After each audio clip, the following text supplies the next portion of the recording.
എല്ലാവർക്കും നമസ്കാരം. അങ്ങനെ നമ്മുടെ വിനോദയാത്രയുടെ 5-ാം ദിവസത്തെ മനോഹരമായ ഒരു പുലരിയിലാണിപ്പോൾ.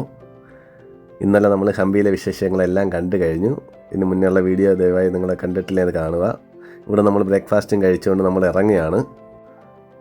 അപ്പോൾ ഈ ഗേറ്റ് കഴിയുമ്പോൾ നമ്മൾ ഹംപിയോട് വിട പറയുകയാണ്.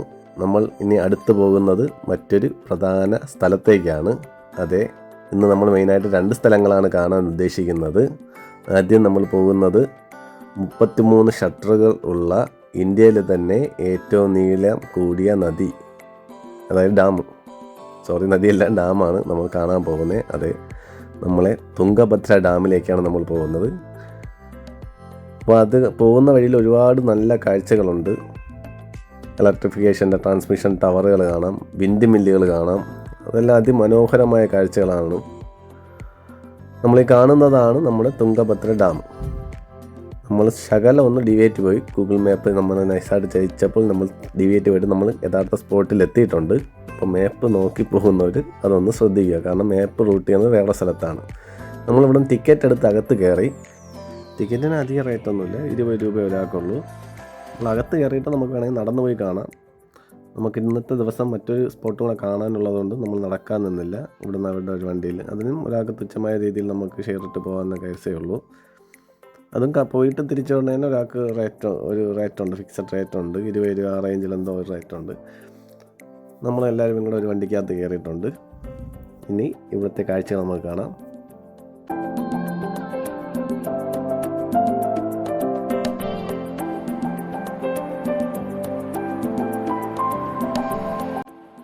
ഇവിടെ 3 സ്പോട്ടായിട്ടാണ് ഇതിൽ തിരിച്ചേക്കുന്നത്. അതിൽ 2ാമത്തെ സ്പോട്ടാണ് നമ്മളിപ്പോൾ ഈ കറങ്ങി കയറുന്നത്. ഇത് 3ാമത്തെ സ്പോട്ടിലാണ് അവർ ആദ്യം കൊണ്ട് വണ്ടി നടത്തുന്നത്. പിന്നെ അവിടെ നിന്ന് കണ്ടുവിടെ വരുമ്പോൾ ഇത് കണ്ടിട്ട് അടുത്ത വണ്ടിയിൽ അങ്ങനെയാണ് അവർ സെറ്റ് ചെയ്തേക്കുന്നത്. അപ്പോൾ ഏറ്റവും മുകളിലത്തെ ഇതെന്ന് പറയുന്നത് നമ്മളൊരു വാച്ച് ടവറുള്ള, വാച്ച് ടവറിൻ്റെ മണ്ടേ നമുക്ക് കയറാൻ പറ്റത്തില്ല. ആ വാച്ച് ടവറിൻ്റെ താഴെ നിന്ന് നമ്മൾ ഡാം നന്നായിട്ട് കാണാൻ കഴിയും. ഇത് അവിടെയുള്ളൊരു ഗവൺമെൻറ് ഗസ്റ്റ് ഹൗസാണ്. എൻ്റെ അടുത്ത് ചെറിയൊരു പാർക്ക് പോലെയൊക്കെ ഉണ്ട്. നമ്മൾ ഈ നടന്ന് വരുമ്പോഴത്തേക്കാണ് നമ്മൾ വാച്ച് ടവറിൻ്റെ അവിടെ എത്തുന്നത്. അതിൻ്റെ മുകളിൽ കയറാൻ കഴിയില്ല, പക്ഷേ ഇവിടെ നിന്ന് നമുക്ക് ഡാം നല്ലതായിട്ട് കാണാൻ കഴിയും. നിങ്ങൾ കൗണ്ട് ചെയ്ത് നോക്കിയാൽ അറിയാം, ഇതിൽ 33 ഷട്ടറുകളുണ്ടാവും. ഇതിന് ഒരു പ്രത്യേകത എന്ന് പറയുന്നത്, അതായത് സിമൻറ്റ് ഉപയോഗിക്കാതെ നിർമ്മിച്ചിട്ടുള്ള ഈ വലിയ ഡാമുകൾ പ്രധാനമായി 2 എണ്ണമാണ് ഇന്ത്യയിലുള്ള. അതിലൊന്നാണ് നമ്മൾ ഈ കാണുന്നത് തുംഗഭദ്ര ഡാം. ഇത് കൺസ്ട്രക്ട് ചെയ്തിരിക്കുന്നത് തുംഗഭദ്ര റിവറിന് അക്രോസ് ആയിട്ടാണ്. ഇതിൻ്റെ കൂടെ പ്രധാന ഉദ്ദേശം എന്ന് പറയുന്നത് ജലസേചനമുണ്ട്, പിന്നെ ഒന്നെന്താണ് പവർ പ്രൊഡക്ഷനുണ്ട്. ഹൈഡ്രോ ഇലക്ട്രിക് പ്രോജക്റ്റ് വെച്ച് ഇലക്ട്രിസിറ്റി പ്രൊഡക്ഷനുണ്ട്. ഇതിന് പുറമെ ഇതിന് ഒരു പ്രത്യേക ഉദ്ദേശമുണ്ട്, അതായത് നമ്മളെ പ്രളയമൊക്കെ നിയന്ത്രിക്കാൻ വേണ്ടി, അതായത് മഴ അധികം വരുമ്പോഴത്തേക്കും വെള്ളം കൺട്രോൾ ചെയ്യാൻ വേണ്ടി കൂടെ കരുതിയാണ് ഈ ഡാം കൺസ്ട്രക്ട് ചെയ്തേക്കുന്നത്. ഇത് നിർമ്മിച്ചേക്കുന്നത് നേരത്തെ ഞാൻ പറഞ്ഞ സിമൻറ്റ് കൊണ്ടല്ല, സുർക്കി മോട്ടാർ എന്ന് പറയുന്ന ഒരു മെറ്റീരിയലുണ്ട്. പണ്ട് അത് മണ്ണിലൊക്കെ ഉള്ള ഒരു സംഭവമാണ്, അത് വെച്ചാണ് നിർമ്മിച്ചേക്കുന്നത്. ഇതിന് വേറൊരു പേരും കൂടെ ഉണ്ട്, പമ്പാസാഗർ എന്ന് പറഞ്ഞൊരു പേരും കൂടെ ഉണ്ട്. അപ്പോൾ ഇത്രയും കണ്ട് നമ്മൾ നേരത്തെ വണ്ടി വന്നിറങ്ങി ആ സ്ഥലത്ത് പോകുമ്പോഴത്തേക്ക് എന്ത് ചെയ്യും, അടുത്ത ടീമിനെ കൊണ്ട് അടുത്ത വണ്ടി വരുമ്പോൾ നമുക്ക് ഇവിടെ നിന്ന് കയറി പോകാൻ കഴിയും. അപ്പോഴാണ് അറിഞ്ഞ് ഇവിടെ നിന്ന് ഇങ്ങനെ സ്റ്റെപ്പ് വഴി താഴേക്ക് ഇറങ്ങാൻ കഴിയുമെന്ന്. ഇങ്ങനെ ഞങ്ങൾ കുറച്ച് പേര് അതെന്താണെന്ന്, അതായത് കാനന കാഴ്ചകൾ ആസ്വദിക്കാൻ വേണ്ടി സ്റ്റെപ്പ് വഴി ഇറങ്ങി. അത് മനോഹരമായ ഒരു എക്സ്പീരിയൻസ് തന്നെയായിരുന്നു. കുറച്ചധികം സ്റ്റെപ്പ് ഇറങ്ങാനുണ്ട്, കുഴപ്പമില്ല, പിള്ളേർക്കെല്ലാം ഇറങ്ങി വരാൻ കഴിയും. നമ്മൾ ഇറങ്ങി വരുന്ന താഴേക്കുള്ള 2ാമത്തെ സ്പോട്ടാണ്. നമുക്ക് അങ്ങനെയൊക്കെയാണ് നമ്മൾ ഇറങ്ങുന്നത്.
ഇതിൻ്റെ നിർമ്മാണം 1949-ലാണ്. അതായത് ഇതിൻ്റെ സ്വാതന്ത്ര്യം കിട്ടി 2 കൊല്ലം കഴിഞ്ഞാണ് ഇതിൻ്റെ നിർമ്മാണം ആരംഭിക്കുന്നത്.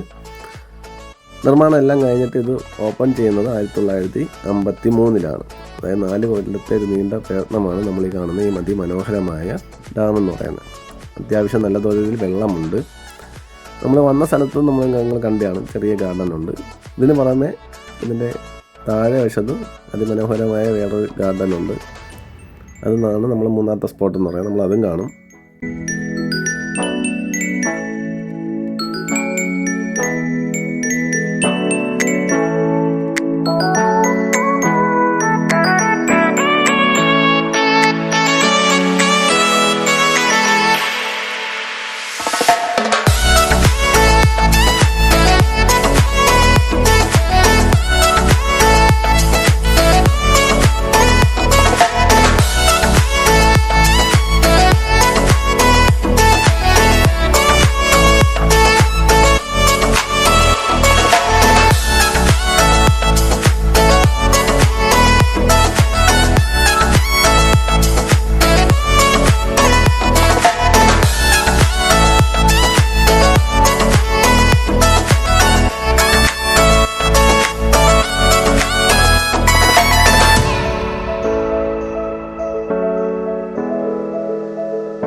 നമ്മൾ ഗാർഡനിലേക്ക് പോകുമ്പോൾ കുട്ടികൾക്ക് ഇഷ്ടപ്പെടുന്ന രീതിയിൽ ആനയും ജുറാസിക് വേൾഡും ജുറാസിക് പാർക്ക് എല്ലാം ഉണ്ടാക്കി വെച്ചിട്ടുണ്ട്. ഇവിടെ മ്യൂസിക് വാട്ടർ ഫൗണ്ടൈനൊക്കെ ഉണ്ട്. അതായത് നമ്മൾ ഇപ്പം പകലാണ് ഫസ്റ്റാണ് വന്നേക്കുന്നത്. ഇത് ശരിക്കും ഇവിടെ ഇത് ഫങ്ഷൻ ചെയ്യണതെല്ലാം ഈവനിങ് സമയത്താണ്. നമ്മളതുകൊണ്ട് ഗാർഡനൊന്നും അത്ര ലൈവല്ല. വാട്ടർ ഫൗണ്ടൈനും കാര്യങ്ങളൊക്കെ ഉള്ള സ്ഥലങ്ങളാണിത്. അപ്പോൾ ഇത് കാണണമെങ്കിൽ നമ്മൾ വൈകുന്നേരം ഉച്ചയ്ക്ക് ശേഷം ഈ സ്പോട്ട് സെലക്ട് ചെയ്യുന്നതായിരിക്കും നല്ലത്.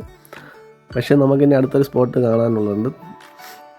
ചിത്രദുർഗ ഫോർട്ട് പോകാനുള്ളതുകൊണ്ടാണ് നമ്മൾ ഫസ്റ്റ് ഇത് തന്നെ എടുത്തത്. ചെറിയ അക്വേറിയം കാര്യങ്ങളൊക്കെ ഉണ്ട്.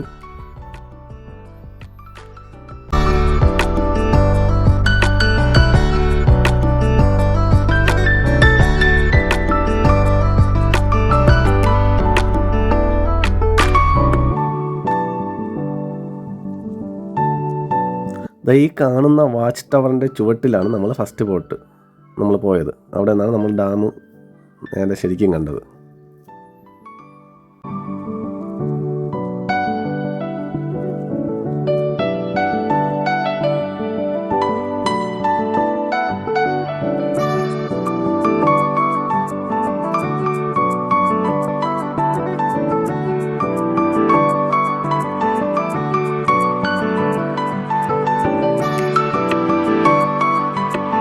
ക്രോക്കോഡൈൽസ് ഉണ്ട്, സൂക്ഷിക്കാന്നുള്ള ബോർഡ് വെച്ചിട്ടുണ്ട്.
അങ്ങനെ നമ്മൾ ഇവിടെ നിന്ന് ചിത്രദുർഗ ഫോർട്ട് കാണാൻ വേണ്ടി യാത്ര തുടങ്ങിയിട്ടുണ്ട്. നമ്മൾ സഞ്ജു ട്രാവൽസിലെ ഗോപാണ്ണനും കൂടെയുള്ള പ്രകാശണ്ണനാണ് ഇപ്പോൾ വണ്ടി ഓട്ടിക്കുന്നത്. ഇവിടെ നിന്ന് ഇനി അങ്ങോട്ടുള്ള പകലുള്ള കാഴ്ചകൾ അതിമനോഹരമാണ്. നമ്മളതിലൊരു പ്രധാനപ്പെട്ട ഒരു ടണലിലാണ് കയറാൻ പോകുന്നത്. ഇതധികം ദൂരമില്ലെങ്കിലും അതിമനോഹരമാണ്. അപ്പോൾ ഈ യാത്രയിൽ ഒരുപാട് മനോഹരമായ കാഴ്ചകളുണ്ട്. മെയിനായിട്ട് വിൻഡ് മില്ലൊക്കെ കാണാനുണ്ട്. അത് തന്നെയാണ് അതുപോലെ നമ്മളെ പ്രകൃതി രമണീയമായ കാഴ്ചയാണ്.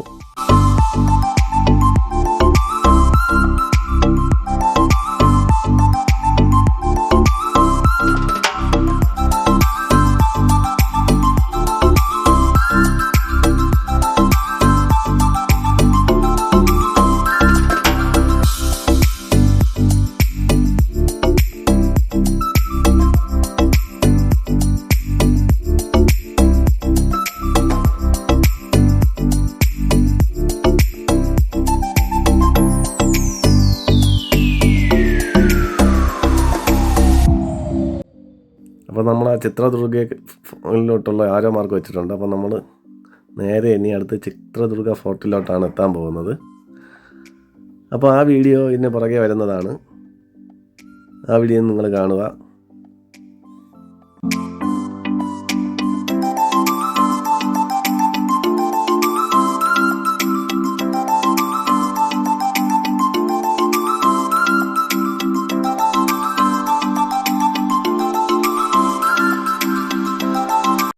അപ്പോൾ നമ്മളിപ്പോൾ ഏകദേശം ഉച്ചയായി. അങ്ങനെ ഞങ്ങൾ ഫുഡ് കഴിക്കാൻ നിർത്തിയ സ്ഥലത്ത് കണ്ട കാഴ്ചയാണ്. അതായത് ഒരുപാട് വിൻഡ് മില്ലുകളുടെ കൺസ്ട്രക്ഷൻ നടന്നുകൊണ്ടിരിക്കുന്ന സ്ഥലമാണ്.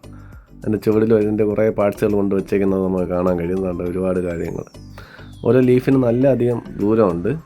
അതായത് കാറ്റിൽ നിന്ന് വൈദ്യുതി ഉണ്ടാക്കുന്ന ഒരു സംഭവമാണ് വിൻഡ് മില്ലെന്ന് പറയുന്നത്. അപ്പോൾ നമ്മൾ കാറ്റടിച്ച ഉടനെ ഇത് കറങ്ങൂല. നമ്മൾ അങ്ങനെ കറങ്ങണമെങ്കിൽ അത് ശക്തമായ കൊടുങ്കാറ്റടിക്കേണ്ടിയിരിക്കുന്നു. അതുകൊണ്ട് വിൻഡ് മില്ല് അങ്ങനെ തന്നെ കറങ്ങി അങ്ങനെ സ്റ്റാർട്ട് ചെയ്യുന്നതല്ല. ആദ്യം അതിനെന്ത് ചെയ്യും, മോട്ടറായിട്ട് കറക്കി അതിൻ്റെ ഒരു ഇനർഷ്യ എത്തിയതിന് ശേഷമാണ് വിൻഡിൻ്റെ ഒരു ഇതും കൂടെ വരുമ്പോഴത്തേക്കാണ് എനർജി ജനറേറ്റ് ചെയ്യുന്നത്. ഈ പോണ വഴിക്ക് നമുക്ക് ആ ലോറിയിലിൻ്റെ പാർട്സൊക്കെ കൊണ്ടുവരുന്ന കാണാൻ കഴിഞ്ഞു. അതായത് ഇവിടെ റിന്യൂവബിൾ എനർജി അത്രയും പ്രൊമോട്ട് ചെയ്യുന്നുണ്ട്. അതിനനുസരിച്ച് കാറ്റുമുണ്ട്.